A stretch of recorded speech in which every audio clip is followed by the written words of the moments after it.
여러분 성경을 읽으실 때 영적인 상태와 신앙의 수준에 따라서 성경을 읽는 것이 다를 수밖에 없습니다. 영적으로 어린아이와 같은 교인은 어린아이의 수준에서 성경을 읽고 이해하게 되고, 믿음이 장성한 사람은 장성한 사람으로서 성경 말씀을 이해하게 됩니다. 왜 갑자기 누가가 사도행전을 쓰다가 안디옥 교회에 주목하게 되었을까? 그렇게 할 때에 여러 교회가 있겠지만 그냥 안디옥 교회가 관심이 있어서 썼겠다, 그렇게 생각할 수도 있습니다. 그렇지만 여러분, 소설을 쓰는 사람들도 그런 식으로 글을 쓰지는 않습니다. 뛰어난 작가가 일반 소설을 쓸 때도 이 소설을 통해 말하고 싶은 주제를 정하고, 그리고 이 이야기를 구성하기 위해서 등장인물들을 설정하고, 필요한 때 사람들을 등장인물을 등장시키고, 그리고 복선 같은 거를 다 깔아놓고, 그리고 결정적인 사건들이 진행되는 것을 통해서 결국은 이렇게 된 거구나, 이 말을 하고 싶은 거라는 것을 알고 소설을 씁니다. 일반 소설을 쓰는 사람도 그렇게 씁니다. 우리는 성경이 하나님의 감동으로, 성령님의 감동으로 쓰여졌다라고 믿습니다. 성령님께서 누가를 통해 성경을 기록하실 때 왜 갑자기 안디옥 교회가 나왔습니까? 라고 했을 때 모르겠는데 그냥 기억이 나서 썼다, 그런 식으로 성경을 쓰지는 않습니다. 우리가 그런 식으로 읽고 오해할 수는 있습니다. 그런데 여러분, 하나님께서, 성령님께서 주시는 은혜가 무엇인가 하면, 내가 영적인 어린아이와 같고 장성하지 않아도 성령님의 깨닫게 해주시는 은혜를 믿고 성경을 읽고 순종하며 살아갈 때에 어린아이 때는 어린아이와 같은 은혜로 인도해 주십니다. 그런데 그렇게 성경을 읽다 보면 내가 필요한 것을 듣는 게 아니라 하나님께서 말씀하시는 게 무엇인지를 듣는 장성한 사람으로 딱 우리를 성장시켜 주십니다. 교회가 장성하다, 교회가 성숙하다라는 것은 하나님께서 교회에 하시는 말씀을 들을 수 있는 성숙한 영적인 지도자들이 있다라는 것입니다. 그것이 없이는 쓰임받기는 어렵습니다. 구약의 교회들이 실패하고 망한 것은 하나님의 말씀에 귀를 기울이기보다는 자기 소견과 자기 생각에 좋을 대로 살았기 때문에 그렇습니다. 다음 달에 열왕기서를 보게 될 텐데요, 왕들도 자기 소견에 좋을 대로 살았습니다. 왕들만 그런 게 아니라 교회의 지도자인 왕들조차도 하나님의 뜻을 분별하지 않고 하나님의 뜻을 알고도 자기의 욕심대로, 자기 좋을 대로 살았다. 그것이 구약 교회의 실패입니다. 예수님께서 다시 하나님의 나라를 회복시키시고 교회를 세우셔서 교회를 인도하실 때는 개개인이 하나님의 말씀을 통해 인도함을 받을 뿐만 아니라 하나님께서 우리 교회를 통해 무슨 일을 하기를 원하시는지를 잘 분별하고 듣는 영적인 지도자들을 통해서 교회를 쓰시고 인도하십니다. 교인으로 살아가실 때, 교회로 살아갈 때 제일 중요한 것은 뭔가 하면 듣는 귀가 있어야 됩니다. 듣는 귀와 깨닫는 마음이 있으셔야 됩니다.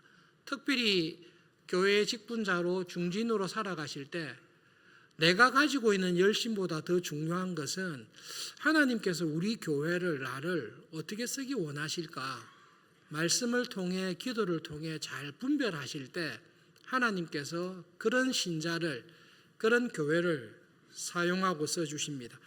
누가가 왜 갑자기 안디옥 교회를 썼겠습니까? 그것은 사도행전 1장 8절에 누가가 무엇을 기록하고 있는지를 우리에게 분명하게 말씀해 주고 있기 때문입니다. 사도행전 1장 8절 함께 읽어보겠습니다. 네, 같이 읽읍시다. 오직 성령이 너희에게 임하시면 너희가 권능을 받고 예루살렘과 온 유대와 사마리아와 땅끝까지 내 증인이 되리라 하시니라. 저 말씀을 잘 읽어보십시오. 사도행전을 시작할 때에 예수님께서 성천하시면서 하신 말씀입니다. 마태복음 28장과 같이 똑같은 지상명령입니다. 성령님께서 임하실 것이다. 그러면 너희들에게 너희들의 능력이 아니라 그 위에 성령님의 권능, 성령님의 능력과 은혜가 너희들에게 인도하게 될 거다. 그러면 성령님으로 말미암아 예루살렘과 온 유대에 복음을 전하게 될 거다. 사마리아에 복음이 전파될 것이고, 그리고 땅 끝까지 하나님의 복음을 전하는 정인, 하나님의 나라와 구원을 전파하는 정인이 될 것이다. 저것은 예언이 아니라 하나님의 작정입니다. 성령님께서 임하시면 너희들을 반드시 예루살렘과 온 유대를 복음화시키고 복음을 전하는, 그 다음에 사마리아 지역까지 복음을 전하는, 그 다음에 땅끝까지 복음을 전하는 일을 성령님께서 임하셔서 하실 거다. 누가 주도하십니까? 성령님께서 주도하십니다. 사도행전을 자세히 읽어보시면 성령님께서 주도적으로 하시는데 하나님의 사람들을 통해서 하십니다. 그것을 가지고 사도행전을 쭉 읽어보시면 예루살렘과 유다에 예수님의 복음을 전하는 정인되는 일들을 먼저 딱 기록하고 있습니다. 그 일에 누구를 썼습니까? 베드로를 비롯한 사도들을 썼습니다. 그 다음에 교회가 쭉 예루살렘과 유다의 복음이 전파되다가 사마리아의 복음이 전파되는 일이 벌어지는데, 신기하게도 사마리아에 적극적으로 복음이 전파되는 것은 예루살렘 교회 안에 약간의 분쟁으로 인해서 집사를 세우자, 헬라파 집사들을 세웠고, 스데반의 순교로 인해서 뜻밖에도 예수님의 말씀이 성취되는 것을 보여줍니다. 사마리아의 복음이 이렇게 전파되구나. 그리고 사마리아의 복음을 전파하는 일에 주도적으로 쓴 사람은 헬라파 유대인들입니다. 7 집사를 비롯해서 헬라파 유대인들을 통해서 사마리아의 복음이 전파되게 하십니다. 그 다음에는 땅끝까지 이르러 복음이 전파되어야 됩니다. 그 당시에 알고 있는 땅끝, 온 세계에 복음이 전파되어야 되는데, 이 땅끝까지 복음을 전파하는 일에 누가가 살펴보니까 하나님께서 누구를 쓰셨나? 안디옥 교회를 쓰신 것입니다. 그래서 여러분, 이 13장 이후부터 사도행전 마칠 때까지는 누가가 무엇을 기록하고 있는가 하면 예루살렘과 유대의 복음이 전파되는 것, 사마리아의 복음이 전파되는 것, 예수님의 말씀대로 땅끝까지 복음이 전파되는 일을 기록하고 있는데, 이것이 연결되어서 우리나라까지 복음이 전파된 거죠. 이 일을 시작할 때 딱 어느 교회를 썼는가 하면 안디옥 교회를 썼다. 그것을 기록하고 있습니다.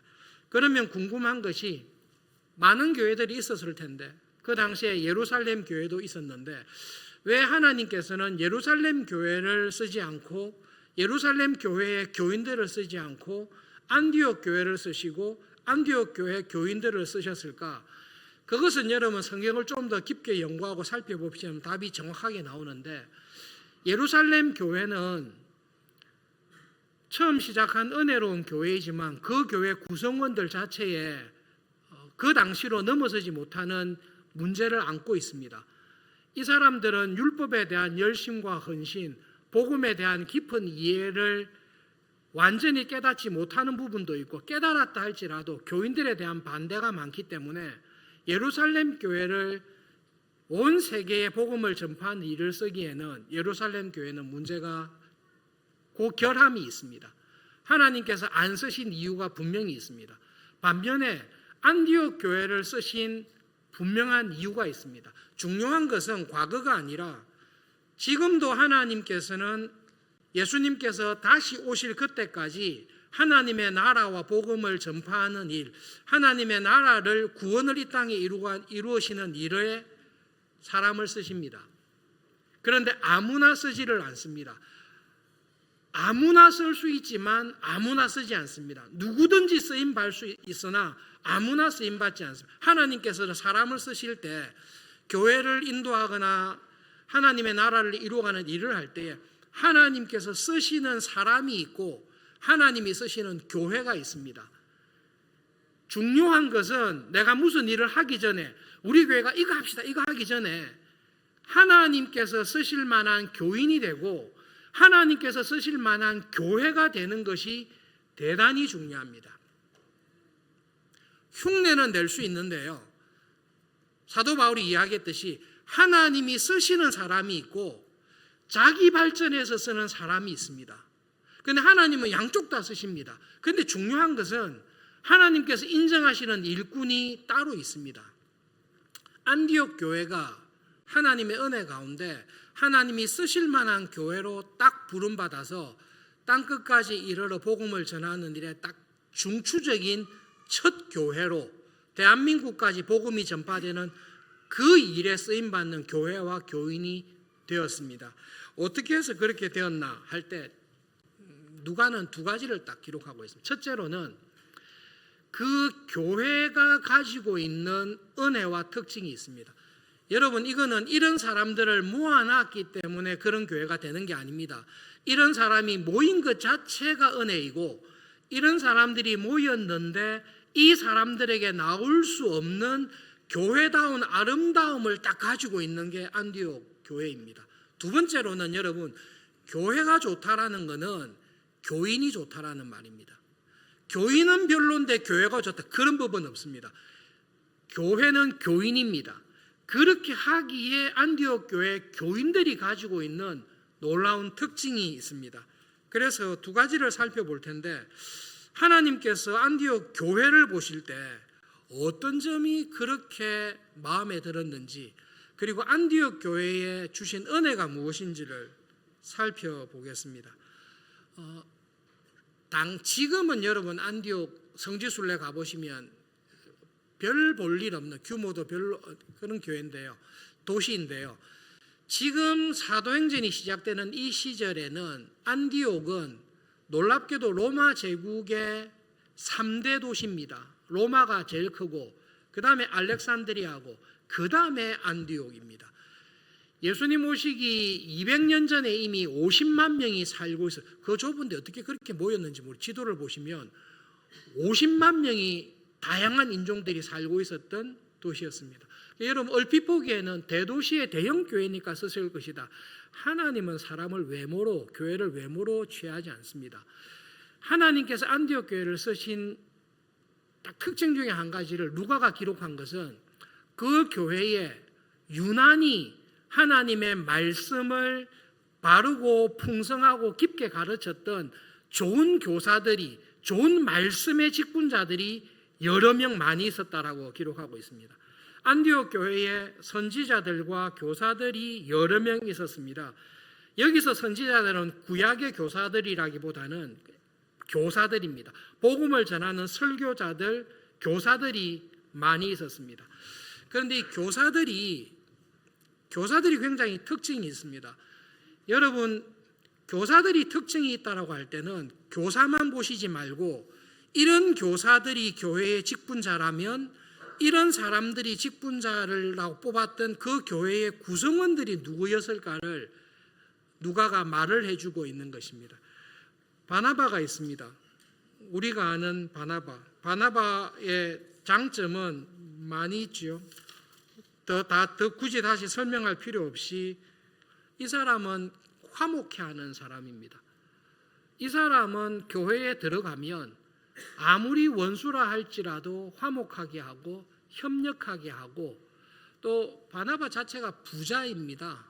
태어날 때부터 부자입니다. 밭을 팔아서 가난한 교인들을 위해서 다 내어놓는, 성경의 기록에 의하면 믿음과 성령님이 충만했다. 두말할 필요가 없지요. 이런 사람이 교회의 지도자였습니다.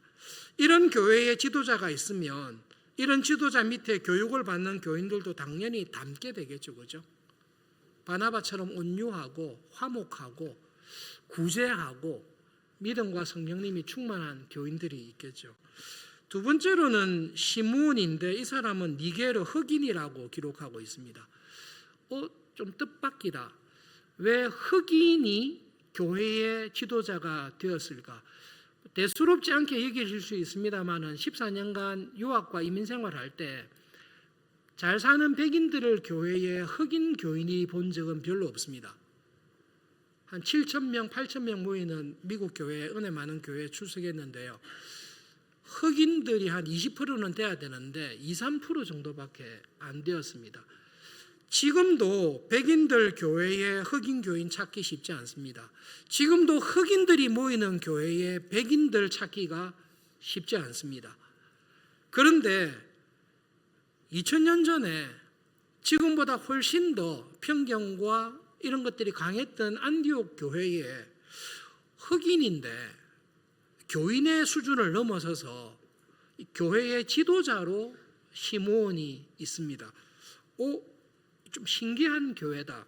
어떻게 흑인이 이 교회의 지도자가 될 수 있을까? 루시우스라는 말인데요. 루시우스라는 말인데 이름 딱 보면 로마 이름입니다. 이 사람은 로마인 같습니다. 그리고 마나엔이라는 사람이 있습니다. 이 사람은 태어날 때부터 헤롯 안티파스하고 같이 젖동생이라 하니까요. 이거는 이제 어린아이 때 유모가 젖을 먹여서 키우지 않습니까? 분봉왕 헤롯을 젖먹여서 키우는 유모가 이 헤롯하고 똑같이 마나엔을 키웠다라는 거죠. 분봉왕 헤롯은 세례 요한을 죽였던 사람입니다. 그리고 예수님께서 십자가에 처형당하실 때 신문을 했던 그 헤롯 분봉왕 헤롯 안티파스입니다. 그런데 이 헤롯하고 같이 어린 시절을 보냈습니다. 보나마나 이 사람은 헬라파 유대인으로 왕족과 귀족 출신이 분명합니다. 같이 젖을 먹고 자랐던 친구는 세례 요한을 죽이고 예수님의 십자가 처형에 공범이 되고 악한 일을 했는데 마나에는 신기하게도 그 예수님을 믿고 교회의 지도자가 되어 있는 것을 보여주고 있습니다. 아마 누가는 마나엔을 통해서 예수님의 생애에 있었던 헤롯 왕가의 깊은 이야기들 그런 것들을 마나엔을 통해서 누가가 다 들었을 것이라 우리가 쉽게 추측할 수 있습니다. 연대를 따지고 보면 이때쯤 아마 마나엔이 60대 후반, 60대 중반 나이로 추정이 됩니다. 그러면 안디옥 교회 지도자들 가운데 나이로 보면 제일 선임이 마나엔인 것 같다. 신기하다. 이 사람은 귀족이고 왕족으로 자랐는데 왕족과 함께 자랐는데 어떻게 교회의 지도자가 되어 있을까? 로마 제국의 3대 도시인 안디옥 교회에는 여러 부류의 교인들이 있었던 것 같은데 마나엔이 그런 사람들, 특별히 귀족이나 높은 지위에 있는 사람들을 대표하고 그들을 잘 이끌었지 않았을까? 사울이 있습니다. 사도 바울이 있습니다. 우리가 다 알다시피 당대뿐만 아니라 지금도 예수님을 통한 복음이 어떤 것인지를 가장 명쾌하고 풍성하게 성령님을 통해 깨달았던 사람이 사도 바울입니다. 그러니까 교회에 하나님께서 은혜를 주셨는데 우리에게는 왕족이 있어요. 우리에게는 믿음이 좋은 헬라파 사람들이 있어요. 여러분 인간적인 배경이 아니라 하나님께서 어떤 교회와 교인들을 딱 쓰실 때 그 사람이 갖고 있는 믿음과 신앙의 그릇을 딱 보십니다. 안디옥 교회에 너무나 좋은 하나님의 말씀 안에서 교회와 복음을 풍성하게 가르치는 교회를 인도해가는 지도자 5명이 왕창 몰려 있었던 겁니다. 보통 큰 사람들은 잘 협력 안 하고 자기 잘난 맛에 사는데요. 어떻게 이렇게 안디옥 교회는 다 모이게 되었을까? 하나님의 은혜입니다. 맞습니다. 근데 여러분 하나님의 은혜는 반드시 사람을 통해서 일하십니다. 때때로는 직접 하나님께서 보내시기도 하시지만 이렇게 안디옥 교회가 좋은 말씀의 지도자들, 영적인 지도자들을 모으게 된 이유가 어디 있을까? 제가 볼 때는 백발백중 바나바가 한 일입니다. 바나바가 처음 안디옥 교회에 딱 가서 봤을 때 성령님께서 교회를 부흥케 하시고 많은 무리들을 보내주실 때 내 혼자 힘으로 안 된다. 이들에게 복음을 전해야 될 정말로 복음의 교사가 필요한데 길리기아 다소까지 그 먼 거리를 가서 바울을 데리고 온 사람이 바나바입니다. 사도 바울은 이런 일 잘 안 할 거예요. 근데 바나바는 그렇게 하는 사람입니다. 바울과 바나바가 1년 이상 사역하면서 큰 무리를 이루고 예루살렘 교회가 기근으로 어려울 때 안디옥 교회가 엄청난 모금을 해서 도와주는 일까지 했습니다. 그 다음에 교회가 계속 자라는 거예요. 그렇게 했을 때 우리 교회 구성원들 가운데 흑인들도 많다. 우리 교회 구성원들 가운데 하나님께서 보내신 높은 귀족이나 부자들도 많다. 우리 교회 교인들 가운데 로마인들도 많다. 이 하나님께서 주신 교회를 정말로 교회답게 하기 위해 누가 필요한가를 생각하면서 스카우트 해오고 모셔온 사람이 바나바가 아닐까라고 생각이 듭니다. 여러분, 안디옥 교회가 하나님께서 쓰실 만한 특별한 게 이런 다양한 지도자가 있다는 것은 교회 구성원들이 다양했다는 겁니다. 근데 여러분, 지금도 한국에서도 부자들이 모이는 교회에 가난한 사람이 가기가 쉽지 않습니다. 딱 교회를 갔는데 이쪽은 엘리트들만 모인다. 그렇게 하면 그렇게 아는 사람들이 가기가 꺼리게 됩니다. 이때에도 로마인들은 헬라인들 무시하고 안 좋아했습니다. 헬라 사람들도 로마 사람들을 안 좋아했습니다. 유대인들은 다 싫어합니다. 유대인들은 자기 잘난 맛에 살지, 유대인들은 로마인도 싫고 헬라인도 싫고 할레바는 우리가 최고다, 그렇게 생각하는 게 유대인들입니다. 귀족이 어떻게 노예하고 같이 예배를 드립니까? 어떻게 자유인이 노예하고 같이 예배를 드립니까? 어떻게 부자가 가난한 노예하고 함께 성찬을 나누고 식사를 할 수 있습니까? 그거는 불가능합니다. 근데 여러분, 누가가 안디옥 교회를 딱 주목할 때 그 교회는 다양한 인종, 다양한 계급, 빈부의 차이, 학식의 차이, 자유인이냐 노예라는 차이가 없이 안디옥 교회에 많은 교인들이 모였고, 그 모든 교인들이 하나님의 말씀을 받고 그 말씀 안에서 기도하며 금식하며 성령님의 인도함을 받아서 살았던 교회다. 그것을 누가가 딱 기록을 하고 있습니다. 두 번째로 안디옥 교회를 쓴 이유는, 여러분, 교회는 교인입니다. 교회는 무조건 교인입니다. 콘스탄티누스 황제가 기독교를 공인하기 전까지 교회 이렇게 할 때는 예배당이 없습니다. 전부 다 가정에서 모이는 거예요. 성경에서 교회라고 할 때는 예수님을 믿는 신자, 예수님을 믿는 교인이 교회입니다. 안디옥 교회가 좋다라는 말은 교인들이 좋다라는 말입니다. 어떤 점에서 하나님께서 쓰시기에 좋은 교인이었습니까? 다양한 인종과 민족과 계급과 신분의 차이 사람들이 모였는데, 주변의 사람들, 안디옥에 살고 있는 불신자들이 안디옥 교회를 보면서 뭐라고 불렀습니까? 처음으로 그 말이 나왔는데요. 저 사람들은 예수쟁이야, 저 사람은 그리스도를 따르는 사람이야 라는 말이 처음으로 나왔던 교회가 안디옥 교회입니다. 여러분, 어떤 교회를 볼 때에 저 교회는, 서울중앙교회는 어떤 교회입니까? 라고 할 때에 서울중앙교회는 지방에서 올라온 사람들이 많습니다. 아니면 여러 가지 사회적인 기준으로 평가할 수 있는데요. 안디옥 교회를 딱 평가할 때 안 믿는 불신자들이 이름을 붙인 것입니다.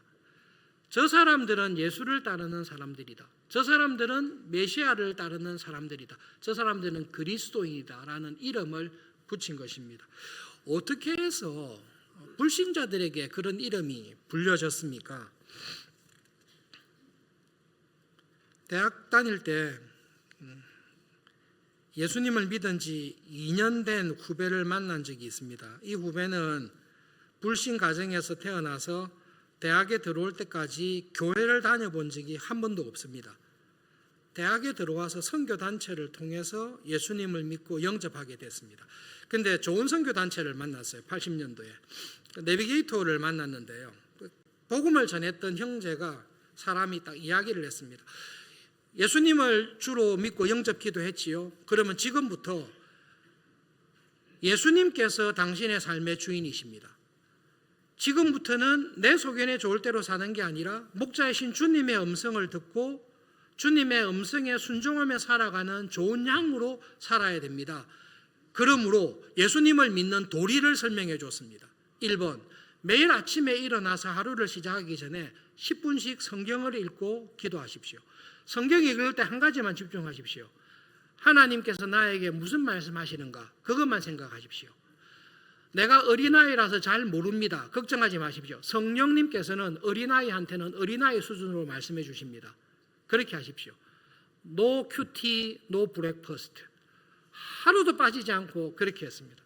그게 예수님 믿는 도리입니다. 그렇게 가르쳐 준 거예요. 두 번째로 하루에 10분씩 기도하십시오. 학교 캠퍼스에 기도실이 있으니까 기도실 가서 하루에 10분씩 매일 기도하십시오. 그게 예수님을 믿는 신자로 살아가는 길입니다.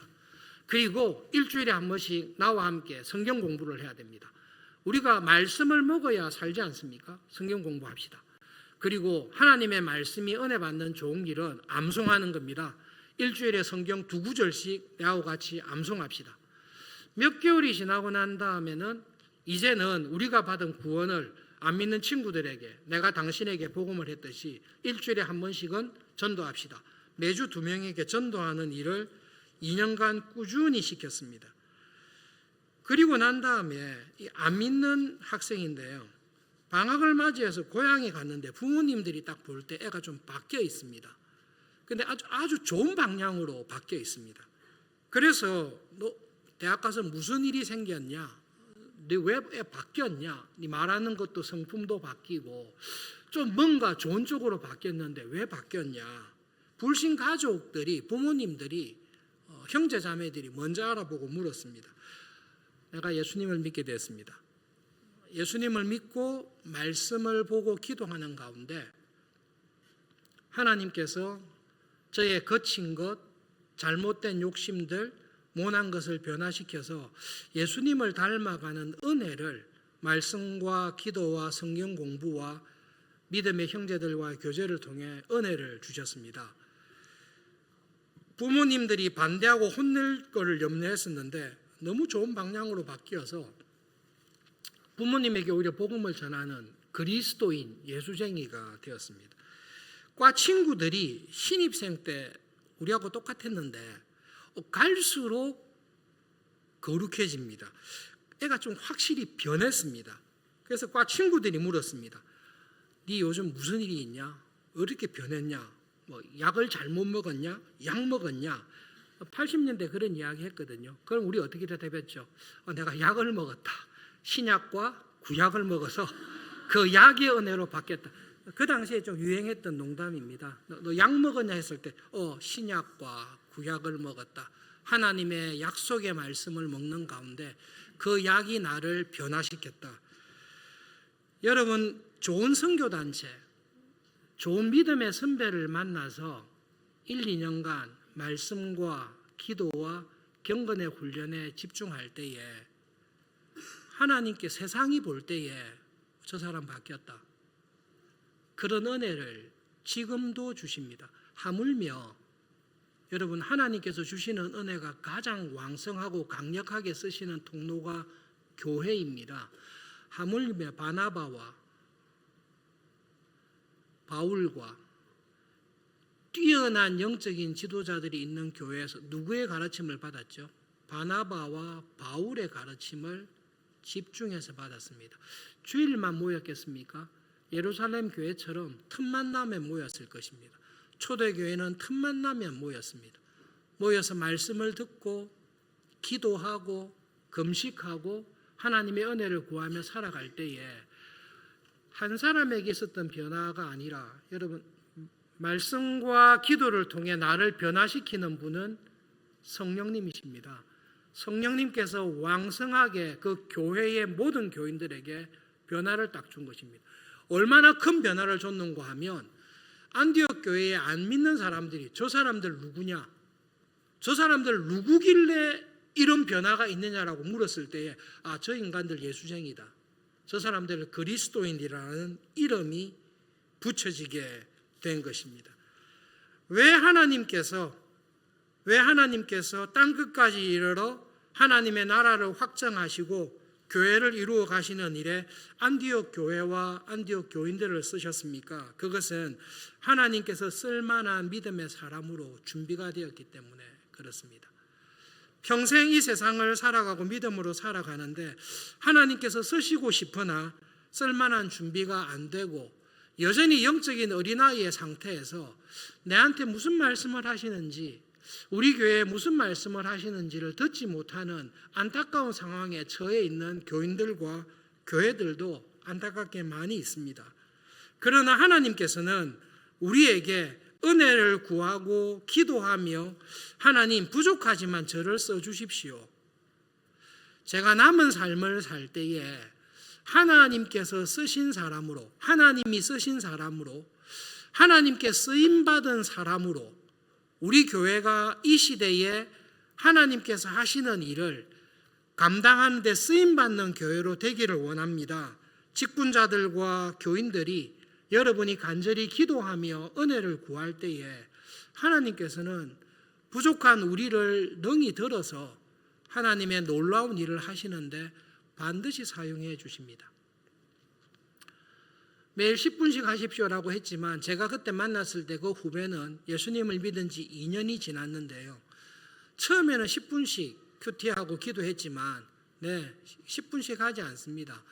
그냥 하나님을 만나고 말씀을 듣다 보니 길어진 거죠.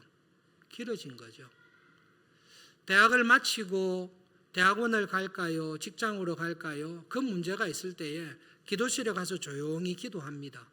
기도하는 가운데 제가 여러분에게 말씀을 하고 여러분이 제 말을 듣고 계시듯이 기도의 자리에 들어가 조용히 기도하며 하나님의 뜻을 구할 때에 어릴 때는 나만 이야기하다가 엄마 배고파, 아빠 밥 줘, 용돈이 필요해 이렇게 하다가 장성하면 부모님의 말씀에 귀를 기울이고 세밀한 음성을 잘 분별하듯이 여러분 기도의 자리가 깊어지고 말씀을 읽는 시간이 깊어지다 보면 성령님께서 딱 깨닫게 해주십니다.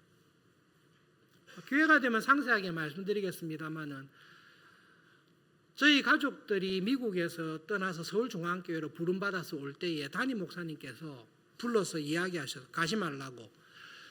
우리 가정에 특별한 하나님께 주신 아홉갑의 선물이자 숙제가 있지 않습니까? 목사님께서는 자녀가 넷인데 2명이 굉장히 힘드셨거든요. 그래서 불러서 이야기하셨어요. 기다리라. 한국 가지 마라.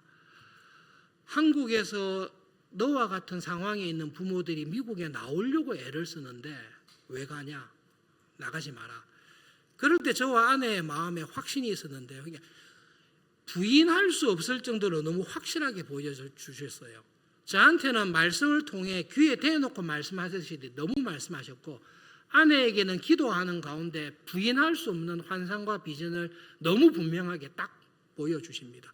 안디옥 교회가 딱 그렇습니다. 안디옥 교회 교인들이 그렇습니다. 여러분 생각해 보십시오. 바나바와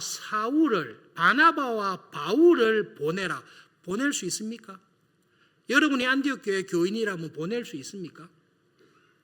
우리 교회를 만든 분이, 우리 교회를 든든하게 한 분이 바나바고 가장 탁월한 교사가 바울인데 성령님께서 바나바와 바울을 빼내겠다 이렇게 할 때에 안디옥 교회가 어떻게 하죠? 모든 교인들이 할렐루야 아멘 순종하게 해서 보내버리는 것입니다.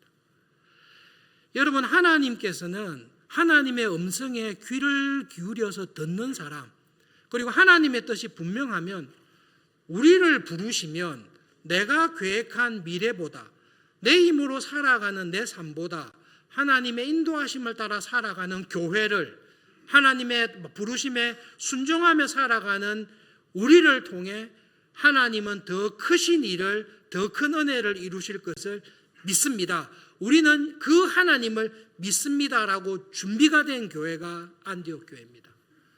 바나바와 바울을 보냈습니다. 안디옥 교회가 망했습니까? 아니요.